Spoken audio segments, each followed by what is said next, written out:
O poder eterno do sangue de Jesus. Nosso versículo inicial se encontra na carta aos Hebreus, capítulo 9, versículo 12, Nova Versão Internacional. Não por meio de sangue de bodes e novilhos, mas pelo seu próprio sangue, ele entrou no Santo dos Santos, uma vez por todas, e obteve eterna redenção. Graças a Deus. Louvado seja o Senhor. Igreja preciosa do Senhor Jesus, povo abençoado, selados com o Espírito Santo, igreja sem rugas, sem mácula, perfeitos em Cristo. Meus amados irmãos, hoje eu quero falar desse assunto, revisitar nesse assunto. Nós temos revisitado recentemente alguns pontos da graça. Eu acho muito importante sempre falarmos desses assuntos, até para que os irmãos que estão começando agora na graça possam experimentar e entender esses pontos gloriosos do Evangelho. Esse estudo de hoje serve, obviamente, para todos, seja você já antigo em graça ou não, serve para todos, mas especialmente para aqueles irmãos que estão começando agora na graça, para eles entenderem o poder que o sangue de Jesus teve. O que significou o derramamento do sangue de Cristo? Esse poder, isso que o sangue de Jesus alcançou, meus amados irmãos, é algo eterno. Então é muito importante, especialmente você que está começando agora na graça, compreender isso, para que você venha de fato valorizar esta obra de Jesus. Nós entendemos, abençoados irmãos, que o que Jesus fez, ele fez para todo o sempre. Ou seja, a obra dele libertou aqueles irmãos naquela época da chamada igreja primitiva, né? Ou seja, aqueles irmãos que nasceram naquele tempo, que foram contemporâneos de Jesus, contemporâneos ali dos apóstolos, né? E que nasceram, inclusive, antes da cruz. A igreja primitiva, amados, nasceu ainda debaixo da lei, debaixo do pecado, né? Debaixo de todo aquele império das trevas. O império das trevas foi todo aquele conceito anterior à cruz. A ausência do Espírito Santo habitando nas pessoas, porque o Espírito Santo veio habitar de fato nos filhos de Deus posteriormente à cruz, depois do fim do pecado, obviamente. Então havia ausência do Espírito Santo, um distanciamento de Deus, porque o relacionamento com Deus era por meio de sacerdotes, por meio daquele templo de Jerusalém. Então havia um distanciamento, porque entre Deus e o povo havia os mandamentos, então todo aquele sacerdócio, aquele movimento religioso todo, né? Então havia isso, havia o pecado, então a condenação, morte, claro, da alma e do espírito, né? Não que o espírito morra literalmente, tá? No sentido de que os espíritos iam para o Hades. Não, os espíritos, neste sentido, eles não morriam. Já estudamos isso aqui muitas vezes, tá? A morte espiritual era uma inoperância, porque os espíritos não atuavam em função do pecado e em função da ausência do Espírito Santo, né? O espírito do homem, que é um elemento divino, é uma parte divina em nós, porque o espírito é o quê? Deus é o quê? A palavra não diz que Deus é espírito. Então, o nosso espírito, o nosso homem interior, é uma parte de Deus. Nós costumamos até brincar, né, e metaforizar, dizendo que é o DNA de Deus, entre aspas, em nós. Então isso não morre, porque Deus é imortal, obviamente. E o espírito do homem, por ser espírito, também não morria, tá? Só que ele estava morto nesta vida terrena por causa dos pecados e da ausência do Espírito Santo. Na cruz, o Senhor aniquilou o pecado e, posteriormente, o Espírito Santo veio, então, habitar o povo de Deus, justamente porque houve a limpeza dos pecados na cruz. Então, antes era aquela condição terrível, a ausência do Espírito, distanciamento de Deus, pecado, morte da alma, morte do Espírito, etc. E aí o Senhor veio fazer a sua obra e libertar o povo disso. Então, aqueles irmãos que viveram aquele período, eles viveram a transição de fato, daquela condição de antes da cruz, lei, pecado, etc., para depois da cruz. Então, eles foram libertos, como eu costumo dizer, eles foram libertos diretamente daquela condição. Nós fomos libertos indiretamente. Entende? Nós, na verdade, já nascemos livres daquela condição toda. Porque quando você e eu nascemos, já nascemos com o pecado aniquilado, ou seja, a condenação. O Senhor não aniquilou na cruz? Então eu nasci depois da cruz, você também, todos nós, então já nascemos com a obra consumada. Entende? Esse ponto é interessante você entender. Se nós já nascemos com toda a obra consumada, com as profecias cumpridas, com tudo realizado por Deus, então eu já nasci com toda aquela plenitude que Jesus conquistou por nós. Todos nós nascemos nesta condição. Então, veja, o sangue de Jesus libertou aqueles irmãos diretamente.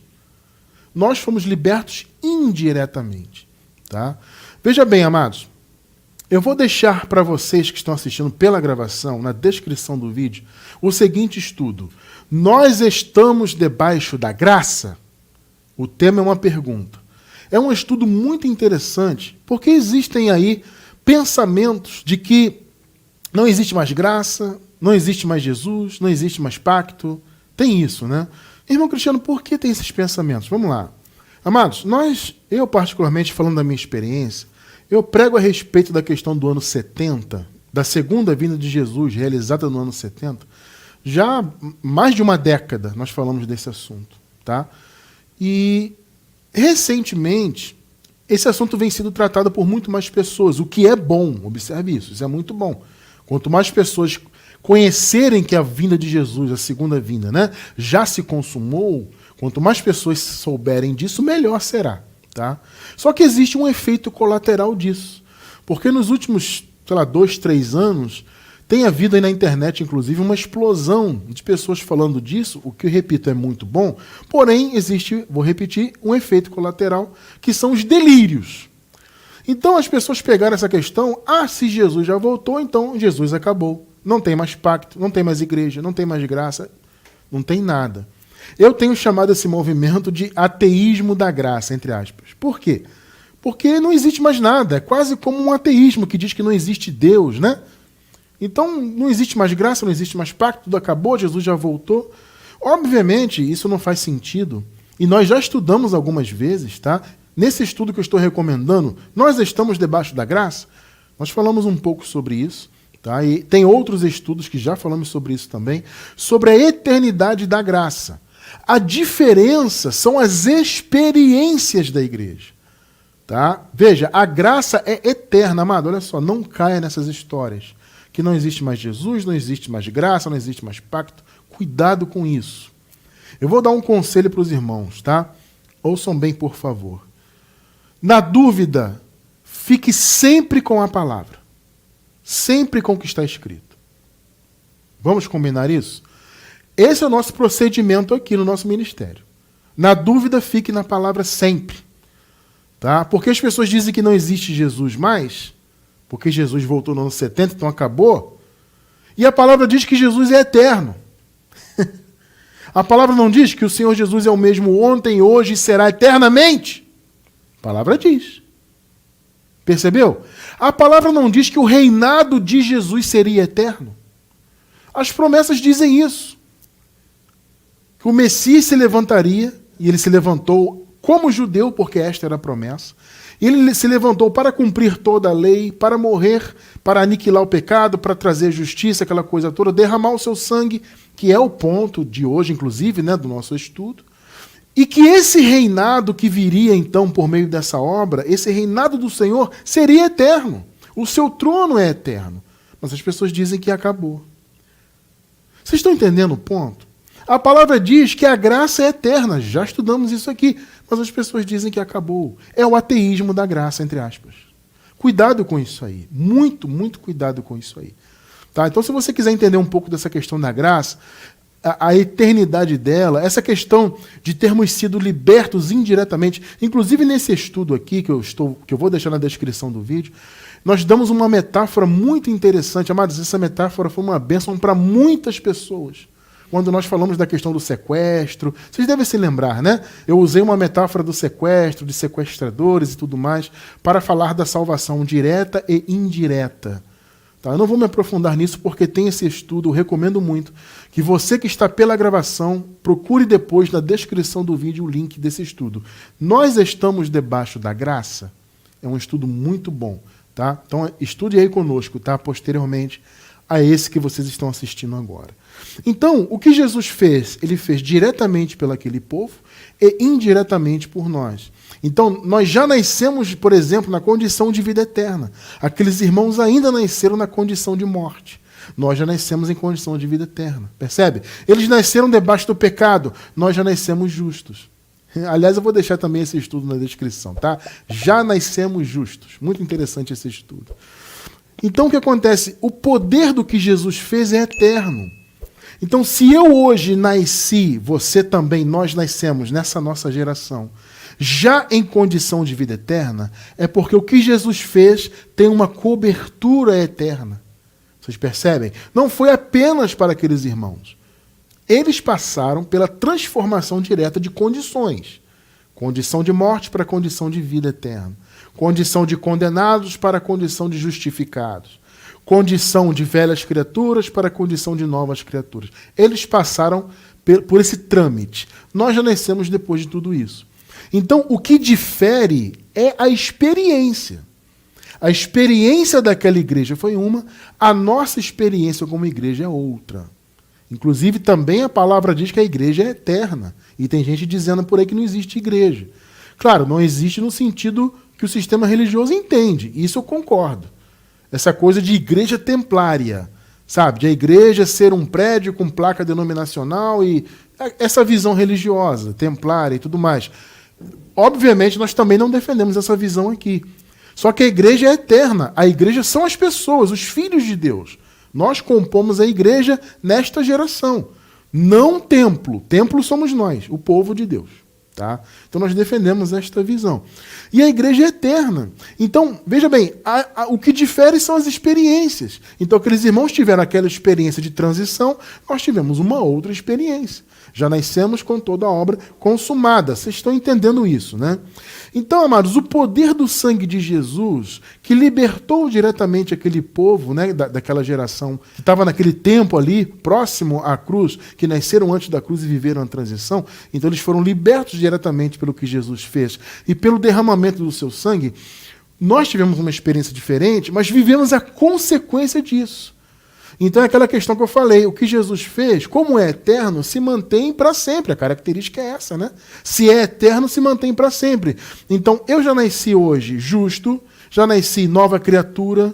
Aliás, eu vou deixar na descrição do vídeo o link da nossa playlist no YouTube de Já Nascemos. É melhor assim, que aí já tem todos os estudos desse tema. Já nascemos justos, já nascemos mortos, já nascemos imortais, já nascemos com o Espírito Santo, já nascemos novas criaturas. São maravilhosos esses estudos. Então você vai encontrar todos eles nesse link dessa playlist aí na descrição do vídeo, tá? Então nós já nascemos em toda essa condição. Por quê? Porque o que Jesus fez foi eterno.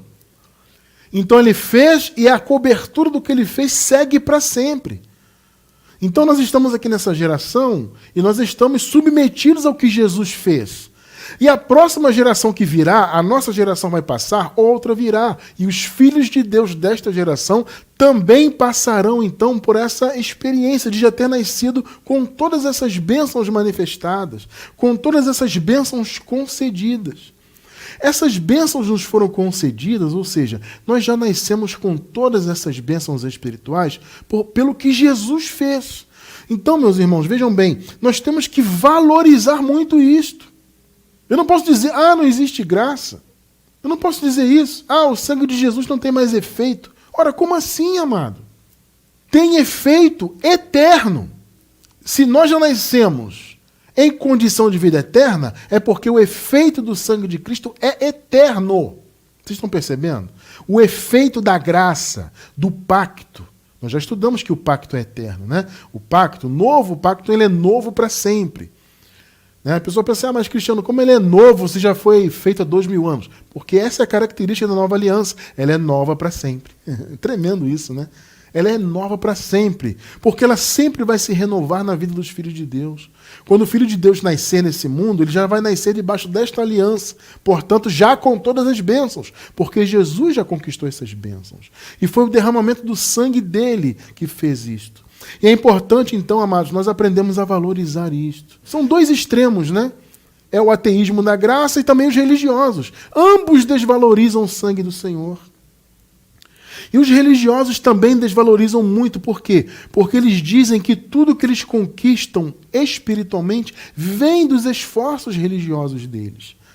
Então eles pensam que a salvação deles ainda virá. Sabemos que a salvação já se consumou. Mas eles pensam que ainda serão salvos por meio dos seus esforços.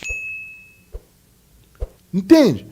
Então eles acham que vão ser salvos porque eles fazem boas obras, porque eles fazem jejum, porque eles comem santa ceia na igreja e se batizaram nas águas e sobem um monte. Então Deus está olhando para elas, está vendo essas obras e Ele vai então dar a salvação para elas por meio disso. A gente sabe que não é assim que funciona. A Bíblia deixa claro, a salvação é pela graça. Percebeu? É graça, gratuito. Mas a religião não aceita isso por quê? Você vai pensar assim, mas irmão Cristiano, por que a religião não aceita isso? Porque religião é fundamentada no mérito, suposto mérito do homem.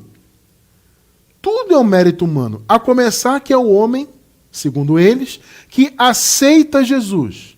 Gente, isso é um dos conceitos mais abomináveis que existe.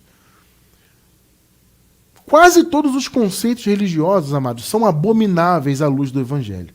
Mas este de que diz que a pessoa que aceita Jesus, isso é terrível.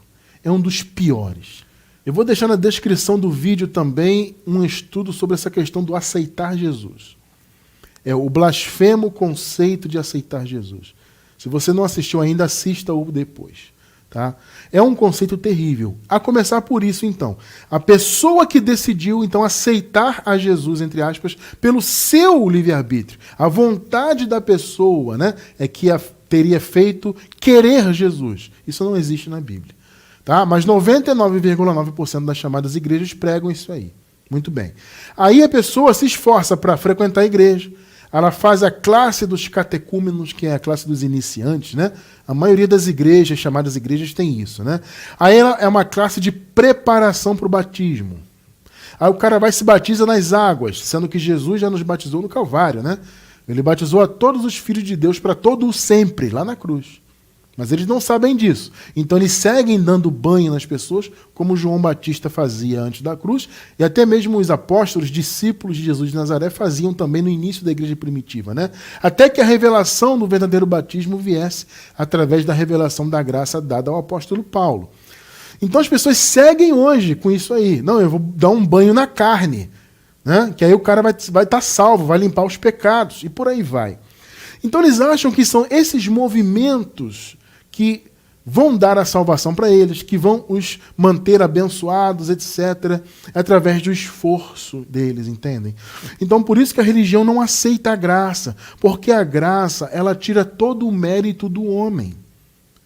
A religião dá o mérito para o homem, né? O homem que aceita, o homem que se esforça, aquilo que eu acabei de falar, né?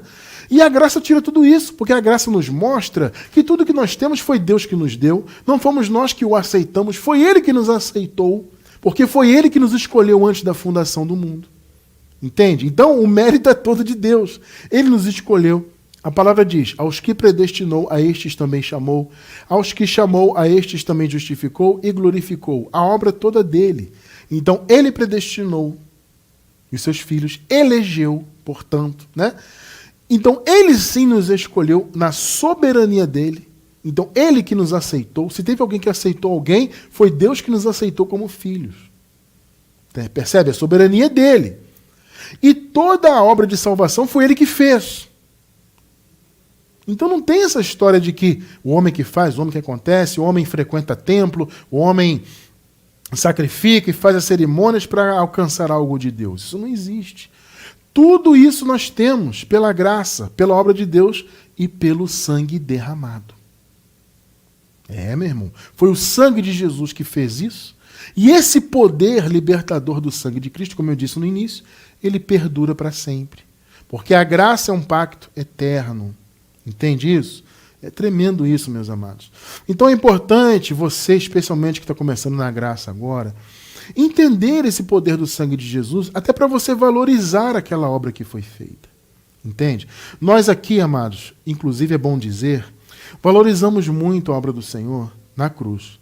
Porque, veja bem, nós aqui defendemos e somos um dos ministérios que mais defende essa visão do ano 70. Irmão Cristiano, eu estou ouvindo você falar de ano 70, da segunda vinda que já aconteceu. Amado, eu nunca ouvi falar disso. Tá, eu vou deixar também na descrição do vídeo o link da playlist de escatologia consumada. Amado, se você não sabe o que é isso, estude isso. Nessa playlist nós colocamos os vídeos tudo na sequência certinho, né? Assiste desde o primeiro e vai assistindo, tá? Assista a todos ali, mas se você quiser assistir pelo menos até o 13º, 14º vídeo ali, eu acho que você já vai entender bem a base, tá? Mas é claro que há outros estudos e, claro, continuaremos tratando desse assunto no futuro. Tá? Mas a base que já tem nessa playlist já vai te ajudar a entender isso. A vinda de Jesus já se consumou. Não vai se consumar no futuro. Eu não vou entrar muito nisso, tá? Porque não tem tempo hoje para isso, mas você assiste aos estudos se você desejar se aprofundar, tá bom?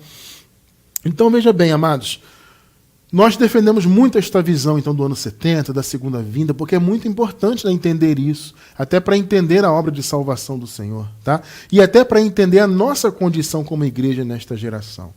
Então nós defendemos muito isso. Só que nós, amados, aqui pelo menos, não temos essa visão de desvalorizar a cruz. Tá? Mas, irmão Cristiano, como assim? Tem gente que faz isso? Sim, há pessoas que fazem isso, tanto as que estão na graça e que entendem a escatologia consumada, e tanto também as que são da religião. Ambos desvalorizam a cruz. Por quê? Porque os irmãos que estão na graça e que têm essa visão da escatologia consumada, alguns, tá? Não todos, claro, mas alguns desses irmãos têm essa visão de valorizar mais o ano 70 e menos a cruz. Tá? Então eles se atentam muito para o ano 70, jogam tudo para o ano 70 e desvalorizam, por assim dizer, ainda que inconscientemente, né? Não é que a pessoa queira literalmente e de boa vontade desvalorizar a cruz, mas ela acaba fazendo isso porque ela joga tudo para o ano 70.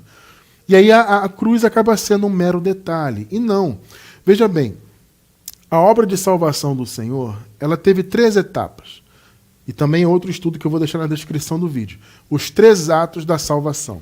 Muito importante esse estudo. Se você não assistiu, assista-o. Ou se já assistiu, te convido a assistir novamente. Os 3 atos da salvação.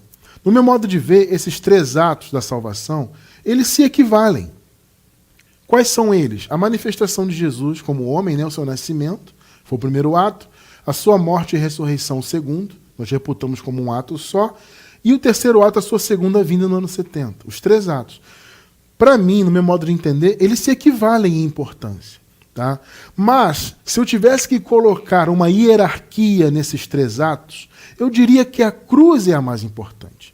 Ainda que nós, claro, valorizemos demais, né, o que aconteceu no ano 70, defendemos, como eu falei aqui, com unhas e dentes. O ano 70 foi, então, o fechamento da obra. E foi um ato, obviamente, muito importante para a consumação da obra. Mas, repito, se eu, Cristiano França, tivesse que valorizar, veja, não tem que fazer isso. Não tem. Para mim, os 3 atos têm a mesma importância. Mas se eu tivesse que hierarquizar esses 3 atos, né, eu diria que a cruz era o mais importante, na minha visão. Tá? Então, eu tenho esse cuidado de não desvalorizar o Calvário, o que foi feito lá. Sabe? Nem de um lado, mas também nem do lado religioso. Porque a religião também desvaloriza a cruz. Eles desvalorizam o sangue de Jesus justamente por serem religiosos. Por colocarem o peso de tudo que o Senhor deu pela graça, eles colocam na mão da religião, no esforço religioso. Isso desvaloriza a cruz, vocês estão entendendo? Então vocês viram, amados, no início aqui no primeiro versículo, que foi pelo próprio sangue do Senhor que ele entrou no Santo dos Santos, figurativamente, né? O Senhor Jesus não entrou literalmente no templo dos judeus. O templo, entre aspas, que ele entrou foi o céu. O texto em Hebreus explica isso, o contexto, né? Ele entrou diante de Deus também como uma metáfora de sacerdócio, né? Apresentou o seu sangue de cordeiro para trazer a justiça. Então, esse entrar no Santo dos Santos tem esse sentido. Né? O Santo dos Santos era aquele espaço no Templo de Jerusalém onde apenas o sumo sacerdote podia adentrar, e antes dele adentrar, ele tinha que oferecer sacrifício pelos pecados dele, para depois ele entrar e oferecer o sacrifício pelos pecados do povo. Ou seja, era algo muito restrito. Então, a morte de Jesus e o derramamento do seu sangue, figurativamente, abriu esse caminho para que todos, não só o sumo sacerdote e sem cerimônia alguma, pudessem entrar no Santo dos Santos. Mais uma vez eu digo, figurativamente, né? Então, o Senhor fez isso pelo seu sangue, porque o sumo sacerdote, ele derramava o sangue de animais e oferecia em sacrifício. Porque os pactos, amados, sempre, os pactos de Deus, né, sempre tiveram sangue como selo. A gente já vai ver aqui, tá? Os pactos que foram estabelecidos precisavam de sangue como selo desses pactos. Então o sangue tinha esse simbolismo de derramar o sangue para a purificação. Só que a purificação feita por meio da lei era simbólica, não era real. E já vamos ver isso aqui no texto bíblico, tá? Então o Senhor Jesus derramou o seu sangue no lugar do sangue de animais, e então abriu as portas do Santo dos Santos, e obteve, como nós lemos, eterna redenção. Uma redenção, um resgate que tem um caráter eterno, percebe? Então, o sangue de Jesus foi importantíssimo para isso. E quando você, então, coloca a glória toda para a obra de Deus, você entende que tudo que você tem espiritualmente foi Ele que conquistou e nos deu gratuitamente, você valoriza o sangue do Senhor. Agora, quando você vive pela religião, aí você desvaloriza. Entende? Essa coisa de frequentar templo e faz jejum, sacrifica, participa de cerimônia, come Santa Ceia, isso tudo é uma desvalorização do sangue de Cristo. Eu fui religioso, se eu contar desde criancinha, eu fui religioso por 20 anos, né? Arredondando, um pouquinho mais de 20 anos. Eu fui religioso. Eu vivia ali no meio do sistema, principalmente quando eu comecei a me entender como gente, né? Como se diz, a pré-adolescência ali, saindo da infância, né? Comecei a me envolver, comecei a aprender a tocar instrumentos e participar dos grupos, e fui me envolvendo. Eu fui um religioso tremendo, e fui até, eu diria, um religioso exemplar. E hoje eu entendo que eu perdi o meu tempo ali. Tudo bem, Deus permitiu, serve de experiência, tudo bem, amado. Glória a Deus por isso. Mas se você olhar do ponto de vista de você obter algo de Deus espiritualmente, foi perda de tempo. Assim como muitos hoje estão perdendo seu tempo e desvalorizando assim o sangue de Cristo. Eu desvalorizei o sangue de Cristo na minha vida durante pouco mais de 20 anos. Porque eu achava que tudo que eu achava que tinha que conquistar ainda, né? As bênçãos, a salvação, né? Enfim, a perfeição, o perdão de Deus, tudo isso eu achava que eu tinha que alcançar ainda. E eu tentava isso por meio da minha religiosidade. Então eu estava desvalorizando o sangue do Senhor. Vocês estão percebendo, né? O sangue de Jesus é que fez a obra. Jesus fez a obra ao derramar o seu sangue. Por quê? Porque os sangues dos animais que eram derramados por meio da lei não tinham valor. Não para purificar de verdade. Era uma purificação, então, simbólica. Entende? Não tinha valor. Hebreus 10:4. Olha só. Porque é impossível que o sangue de touros e de bodes tire pecados. Perceberam? É impossível. Em um certo ponto da carta aos Hebreus diz assim: a lei nunca aperfeiçoou coisa alguma. Vocês estão entendendo, amados? A religião não aperfeiçoa ninguém. Assim como a lei nunca aperfeiçoou ninguém, tudo que se faz hoje, que é derivado da lei, recentemente estudamos sobre isso, né? Muitas dessas obras que as pessoas fazem nas igrejas hoje, que pensam que são obras da graça, são derivadas das obras da lei. Toda essa religiosidade, entende? E eles acham que isso aqui purifica, isso aqui traz a salvação, isso, enfim. Por que isso acontece? Porque isso é um pensamento do Velho Testamento. Assim como as pessoas cumpriam todos aqueles mandamentos da lei ali, hoje as pessoas cumprem os mandamentos religiosos. É o mesmo princípio. Assim como o sangue de animais não podiam tirar os pecados, e nada que se fazia na lei, na verdade, podia tirar, a mesma coisa, essas obras que se faz hoje, no meio da religião, também não tem poder algum de purificação, de salvação, não tem, é tudo perda de tempo. Era impossível aquele cerimonialismo de imolar os animais, né? Era impossível aquilo tirar pecados. Somente o sangue de Cristo poderia fazer isso. Então, amados, veja a importância do sangue. Vocês se lembram daquela história, né, dos israelitas que estavam ali no Egito, e para que os seus primogênitos não fossem mortos, como os primogênitos dos egípcios seriam mortos, né? Qual foi o mandamento dado para os israelitas para que eles se livrassem daquela morte que viria sobre o Egito? Vocês se lembram dessa história? Foi o sangue de animais, né? O sangue, os animais foram imolados e o sangue foi passado nos umbrais das portas. Você lembra dessa história? E aí a morte veio para os egípcios, né, ali para aquela região, só que em todas as portas das casas dos israelitas que tinham a marca do sangue, a morte passou direto. Isso te mostra o quê? Isso aponta para quê? Isso é uma sombra de quê? Do que Jesus faria. Porque o sangue que foi passado nos umbrais representava o sangue de quem? De Jesus. E aquele sangue livrou aqueles israelitas, os primogênitos, da morte. Vocês estão percebendo? Figurativamente, apontava para quê? Para o sangue de Jesus, que também livraria o povo de Deus da morte. Percebe a ligação? É tremendo isso. É tremendo. Vamos ver isso aqui historicamente? Êxodo, capítulo 12, versículos do 21 ao 23. Chamou, pois, Moisés todos os anciãos de Israel e disse-lhes: Ide e tomai-vos cordeiros segundo as vossas famílias e imolai a Páscoa.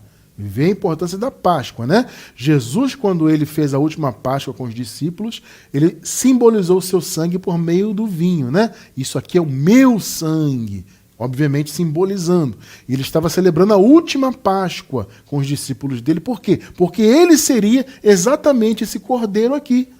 Os cordeiros ali, que nós lemos aqui em Êxodo, Jesus seria esse cordeiro definitivo. Tá? Então, Moisés falou, olha, falou para os anciãos, vai lá, fala aí com todas as famílias, cada um vai pegar ali o seu cordeiro, vai imolar. Versículo 22.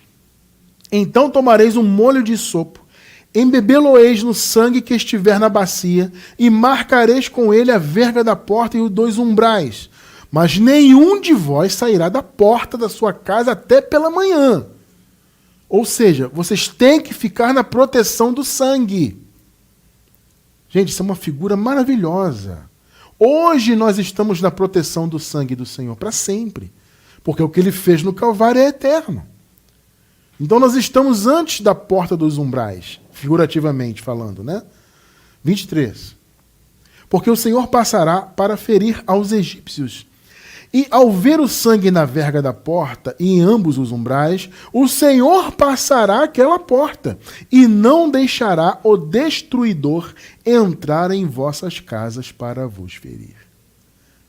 O destruidor era a morte. E o sangue daqueles animais, portanto, os protegeu. Aquilo apontava para a cruz, obviamente, para o sangue que seria derramado para livrar os filhos de Deus da morte. Você tem a vida eterna, não é porque você jejua, porque você frequenta templo, porque você paga preço, porque toma Santa Ceia, porque... Não! Você tem a vida eterna porque o sangue foi derramado, a obra foi concluída.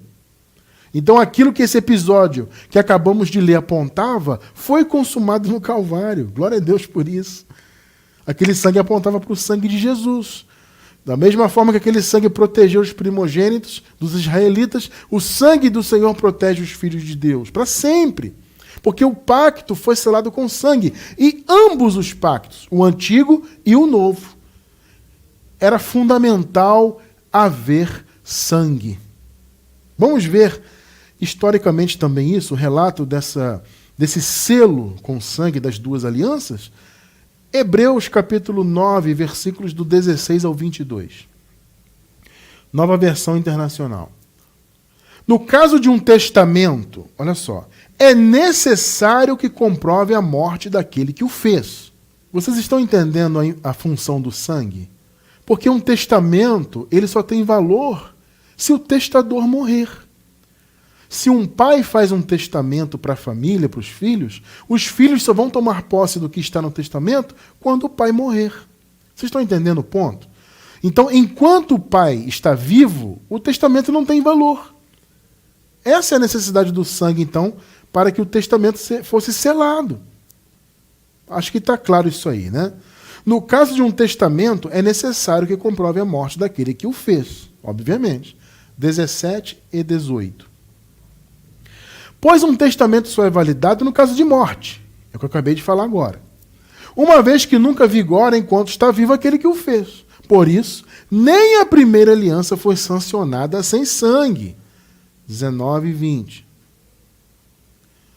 Quando Moisés terminou de proclamar todos os mandamentos da lei a todo o povo, levou o sangue de novilhos e de bodes, juntamente com água, lã vermelha e ramos de hisopo, e aspergiu o próprio livro e todo o povo. Olha só, o livro da lei, o povo, todos os utensílios ali das cerimônias, tudo aquilo foi aspergido com sangue.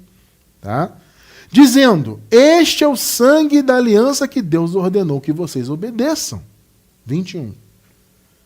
Da mesma forma, aspergiu com sangue o tabernáculo, olha só, e todos os utensílios de suas cerimônias. Tudo foi aspergido com sangue, porque o sangue era o selo do testamento. Tá? 22. De fato, segundo a lei, quase todas as coisas são purificadas com sangue. E sem derramamento de sangue não há perdão. Percebeu? Então o primeiro pacto foi estabelecido com sangue. Só que simbólico, porque você leu comigo agora há pouco que o sangue de touros e de bodes não poderiam tirar pecado algum. Então foi simbólico. Era um sangue que apontava para o verdadeiro sangue que seria derramado. E quem derramou esse sangue? Claro, o Cordeiro de Deus, Jesus. Marcos 14, 24. E disse-lhes, isto é o meu sangue. É o que eu falei agora há pouco, né? Simbolizando ali na última Páscoa. O sangue do Novo Testamento. O Velho Testamento foi feito com sangue de animais. Este Novo Testamento não, é o meu sangue. O sangue do Novo Testamento que por muitos é derramado. Observe, muitos, muitos. Pegou, né? Perceberam? O sangue do Senhor, então, nessa ocasião aqui da última Páscoa, né, ainda seria derramado. E foi derramado por muitos. Quem são esses muitos? São os muitos filhos de Deus de todos os tempos, os eleitos do Senhor. Passado, do presente, do futuro, não importa. Essa obra de Jesus é atemporal, queridos. Atemporal. Então o sangue que ele derramou selou o novo pacto. E repito, é um pacto eterno, feito para sempre, e suas consequências são eternas. O que difere são as experiências da igreja. A igreja naquela época teve uma experiência diferente, porque eles viveram a transição. Nós temos uma outra experiência, nós como igreja que somos. Tá? Então, amados, o sangue de Jesus teve um poder muito grande de inaugurar a nova aliança, de purificar os pecados, de trazer justiça. Aqueles irmãos da igreja primitiva foram justificados porque haviam nascido antes da cruz. Nós já nascemos justos. Esse estudo vai estar na descrição aí do vídeo, na playlist de Já Nascemos. Então vamos observar aqui alguns pontos do que o sangue de Jesus conquistou. O sangue de Jesus inaugurou então a nova aliança. Como nós sabemos, a nova aliança começou na cruz. Claro que houve um período de transição, porque o Senhor consumou a lei na cruz, porém a lei seguiu sendo praticada no templo, né? Até que o templo viesse a ser derrubado, e foi derrubado no ano 70, na segunda vinda de Cristo. Então a lei teve o seu fim na prática. A prática da lei no templo teve o seu fim no ano 70. Mas na cruz foi o fim da necessidade da lei. E, consequentemente, a inauguração da graça. Hebreus 10, 19 e 20. Tendo, pois, irmãos, ousadia para entrar no santuário, né? Figurativamente, tá, gente? Pelo sangue de Jesus. Aquilo que nós lemos agora há pouco. O sangue do Senhor abriu o caminho para o Santo dos Santos. Aquele acesso que era restrito a Deus, acabou essa restrição pelo sangue do Senhor. Pelo novo e vivo caminho que ele nos inaugurou pelo véu, isto é, pela sua carne. A carne de Jesus era um véu. Esse véu se rasgou. E o véu do templo lá de Jerusalém literalmente também se rasgou pela morte de Jesus. O sangue foi derramado e o novo caminho da graça foi inaugurado. Mais uma vez eu vou dizer, houve um período de transição, obviamente. Tá? Mas o caminho foi inaugurado na cruz. O sangue de Jesus abriu um novo e vivo caminho. Se você hoje, nós vivemos a graça que é eterna, o novo pacto que é novo para sempre, nós vivemos porque o sangue foi derramado na cruz. O sangue abriu o caminho. Aqueles irmãos daquela época viveram a transição. E nós já nascemos com toda a obra consumada. Tudo isso consequência do sangue derramado. Você percebe que você não pode desvalorizar isso de maneira nenhuma. Pelo contrário, temos que valorizar sempre e cada vez mais o sangue do Senhor. Ou seja, a obra de Deus, a obra salvadora, é valorizar o que Deus fez por nós. Segundo ponto aqui, por meio do sangue de Cristo houve a redenção eterna. Aqueles irmãos, como eu falei, foram resgatados diretamente, nós fomos salvos indiretamente. Esse conceito está explicado nesse estudo, no primeiro que eu estou recomendando hoje, tá? Nós estamos debaixo da graça? Esse é o tema. Então, houve essa redenção, esse resgate da morte. Foi por meio de quê? Do sangue derramado. Efésios 1:7, Nova Versão Internacional. Nele, em Cristo, temos a redenção, por meio do seu sangue. O resgate foi por meio do sangue. Tanto o resgate direto, quanto o indireto. Nele, temos a redenção por meio de seu sangue, o perdão dos pecados. Nós já nascemos limpos, justos, livres da condenação do pecado. Tá? Por quê? Porque o sangue foi derramado. De acordo com as riquezas da graça de Deus. Que maravilha, né? Atos 20:28, Nova Versão Internacional também. Cuidem de vocês mesmos e de todo o rebanho sobre o qual o Espírito Santo os colocou como bispos, para pastorearem a igreja de Deus, que ele comprou com seu próprio sangue. Percebeu? O resgate, o pagamento do resgate foi o sangue de Jesus. Por isso que Jesus disse lá na cruz, está consumado. Entende? Esse está consumado tinha um sentido de estar pago. Tremendo isso, né? Jesus falou, está pago. Eu paguei o que tinha que ser pago. Percebeu? Então ele conquistou, foi o sangue derramado que conquistou. Por isso ele disse, está consumado, eu já paguei. Eu acabei de pagar o que a lei exigia. Eu acabei de satisfazer a lei, de derramar o sangue da nova aliança. Então eu comprei o meu povo com meu sangue. Percebe a importância de valorizar o sangue do Senhor? Entende, amados? É valorizar o que Jesus fez, a obra que o Senhor fez. Os atos da salvação. Terceiro ponto, o sangue de Cristo purificou a consciência dos eleitos. Como assim, irmão Cristiano? Por quê? O derramamento do sangue de Jesus trouxe o cumprimento pleno da lei e, consequentemente, o fim da lei. Por isso que Jesus foi, inclusive, o fim da lei, né? Como a palavra afirma.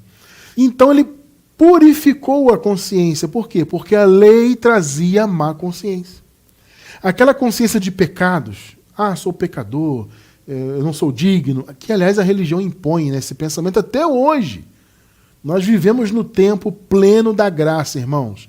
Mas por ignorância, as pessoas têm esse pensamento hoje aí. Eu sou pecador, e eu não sou digno. E, sabe, esse pensamento do Velho Testamento, essa má consciência que a lei impõe, até hoje está na mente das pessoas. Só que o sangue de Jesus tem esse poder de purificar a consciência. Porque a lei trazia essa má consciência. Isso é pecado, se cometer isso é pecado, está condenado. A lei trazia isso para a vida das pessoas. Então, consequentemente, trazia uma má consciência. Entende? A nossa consciência hoje é limpa em relação às coisas que a lei impunha, porque Jesus derramou o seu sangue. Então, eu tenho consciência limpa em relação à lei. Você também, porque já foi cumprido. Eu não me vejo como um pecador. Entende? Mas, como cristiano, nós não somos pecadores. Pecador é quem nasceu antes da cruz. Porque eles nasceram ainda com a lei em vigor.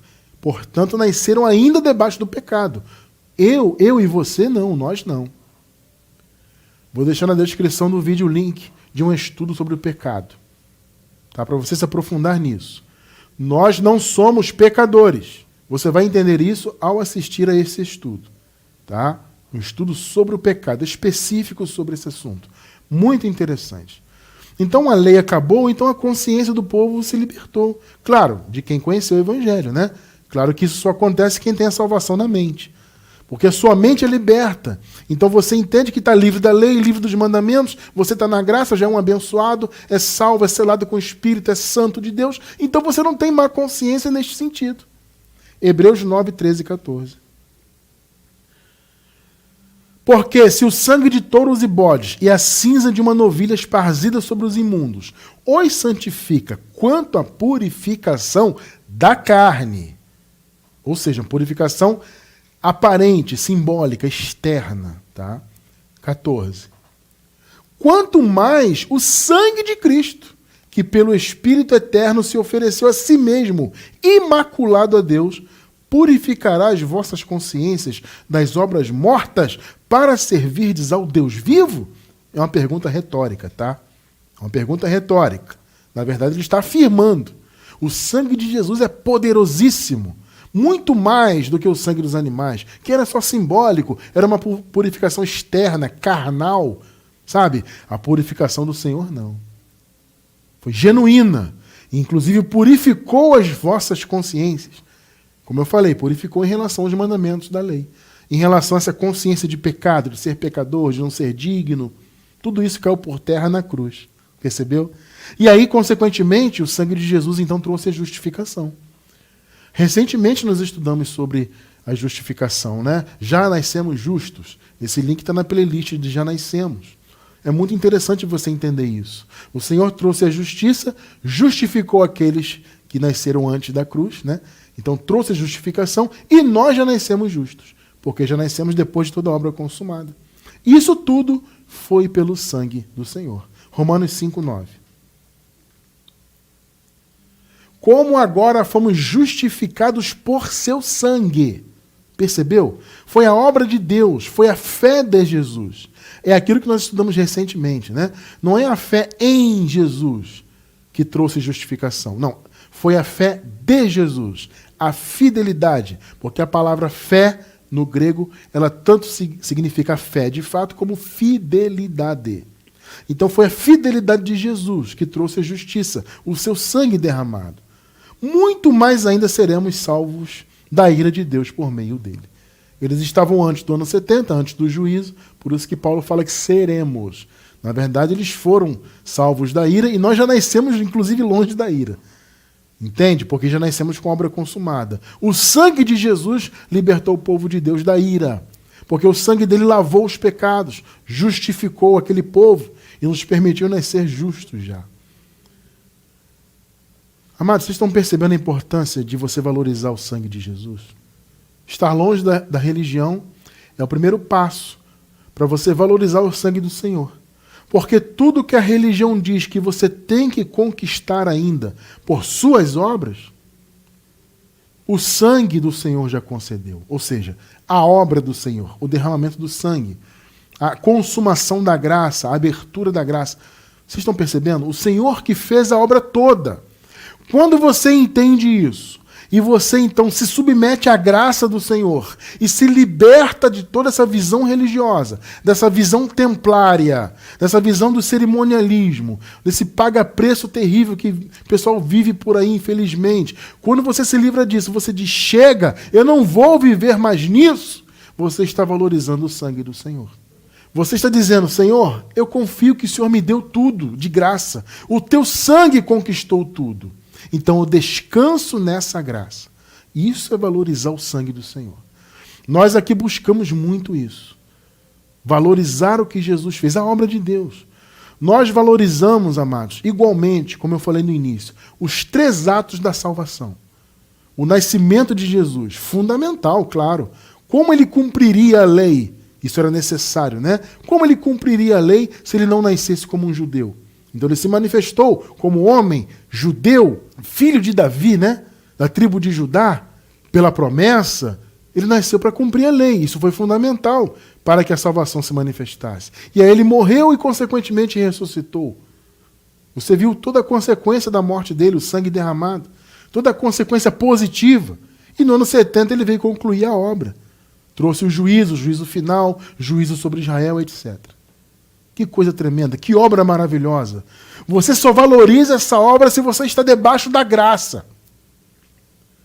Desculpe, amado, eu vou falar com todo respeito, mas se você é um frequentador de templo, você não valoriza a graça. Se você é um praticante de obras da lei disfarçadas de obras da graça, desculpe, amado, você não valoriza o sangue. Entende? Eu falo com respeito porque eu sei que se você faz isso é por ignorância. Não é porque de fato você quer desvalorizar. Nenhum filho de Deus, irmão, em boa consciência, quer desvalorizar o sangue de Jesus. Só que a maioria desvaloriza por ignorância, por não haver conhecimento do Evangelho. Então a pessoa segue essa vida religiosa, né? Essas lutas religiosas, o paga-preço e tudo mais, sem saber que estão desvalorizando o sangue do Senhor, estão desvalorizando a graça de Deus.